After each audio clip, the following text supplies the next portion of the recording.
ठाकरेंच्या शिवसेनेचे पक्षप्रमुख उद्धव ठाकरे आणि मनसे अध्यक्ष राज ठाकरे यांनी राज्य निवडणूक आयुक्तांना एक पत्र लिहिलंय आणि आगामी मुंबई महापालिका निवडणुकीसाठी प्रभागनिहाय मतदार यादी विभाजनातील गंभीर त्रुटी आणि गोंधळ दूर करून निष्पक्ष आणि पारदर्शक निवडणूक प्रक्रिया राबवण्यासाठी तातडीने उपाययोजना करण्याची मागणी त्या पत्रातून करण्यात आली।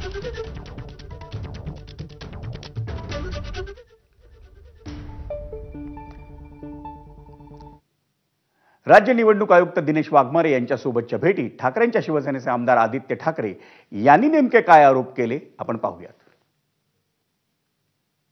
तुम्ही पाहाल डेमोग्राफीची लोक, मग जात असेल, धर्म असेल, भाषा असेल, अशी लोक, अशा याद्या या दुसऱ्या वॉर्डमध्ये टाकलेल्या आहेत। जे काही चांगले सत्ताधारी पक्षांचे वॉर्ड आहेत ते तसेच्या तसे राहिलेले आहेत। मग बरोबर विरोधी पक्षाच्या वॉर्डमध्ये टार्गेट करून या याद्या हल्ल्या कशा, कोणी हलवल्या? बरं, समरीमध्ये एक दिसतंय आणि संपूर्ण यादीत दुसरं दिसतंय। ह्याचा नक्की गोंधळ कुठे चाललेला आहे? हा गोंधळ आहे की गुन्हा आहे? तर मला जर तुम्ही विचाराल तर हा स्पष्टपणे देशद्रोहाचा गुन्हा आहे। तुम्हाला खरोखर माहिती आहे का प्रारूप यादी जाहीर झालेली आहे? दुसरी गोष्ट म्हणजे ती प्रारूप यादीमध्ये तुमचं नाव जाऊन शोधायचं कसं? आणि हीच कारणं आहेत की मतदानाचा टक्का कमी होतो किंवा ज्या लोकांना मतदान करायचं आहे त्या लोकांना मतदान करता येत नाही। ही मतदार यादी, प्रारूप मतदार यादी ही 7 नोव्हेंबरला येणार होती। तेव्हा आम्हाला सांगितलं गेलं 7 नाही तर 14 तारखेला येणार, त्याच्यानंतर 14 नाही तर आता 20 तारखेला येणार।